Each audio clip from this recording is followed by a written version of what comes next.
I grew up in a family where we would go to church on Christmas and Easter, but I never knew the difference between Christmas or Easter.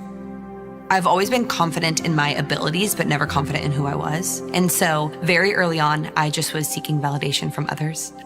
The girls that I was around, they taught me that, hey, if you want anything, you can take it as long as you're sneaky about it.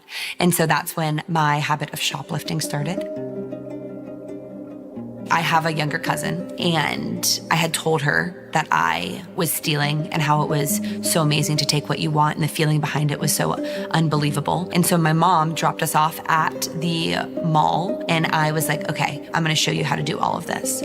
We have like stuff under our clothes, we have stuff in our bags, and someone tapped me on the shoulder, and immediately I turned around, and it is a man in an all-black outfit and 2 police officers standing next to him. I start taking things out of my bag, and then I start taking things off that I'm wearing under the clothes. They were just baffled that we had that much on us. And they said, you have over $500 individually on each of you. We're gonna be pressing charges. They handcuffed me and my cousin, and we were put in the back of a cop car. And so because it was my first charge, after about 24 hours, they were able to send me home. It wasn't until a year after that where one of my best friends, she invited me to a Young Life summer camp.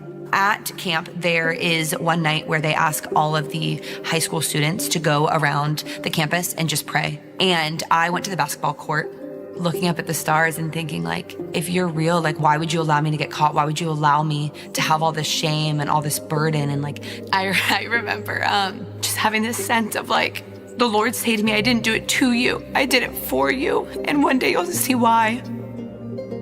After that, I came back home, and my cousin, she lived out at the beach, and she said, hey, I've been going to the Church of 1122, but I would love for you to join me. And so for years, I attended 1122. And so I had a friend, and she sent me something on social media and said, hey, I saw this, but thought of you, and you might want to check it out. And so that's when I was introduced to the Verb Kind, which is a mentor group that works with at-risk teenagers.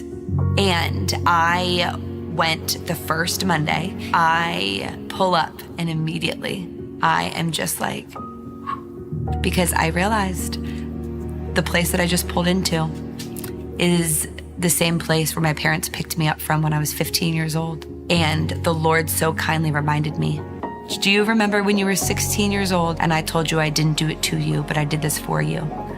This is why. And so about a year and a half into serving at the juvenile jail, I had asked to meet with the pastor of prison ministry. And so from that moment on, I started serving with prison ministry at the Church of 1122. And the revival that's happening inside of those walls is crazy. It is years and years later, and I'm like, praise God for that moment where my hands were handcuffed and my ankles were handcuffed, because it brought me to you and brought me to more of your children. And so from that day, one of my favorite places to be is jail.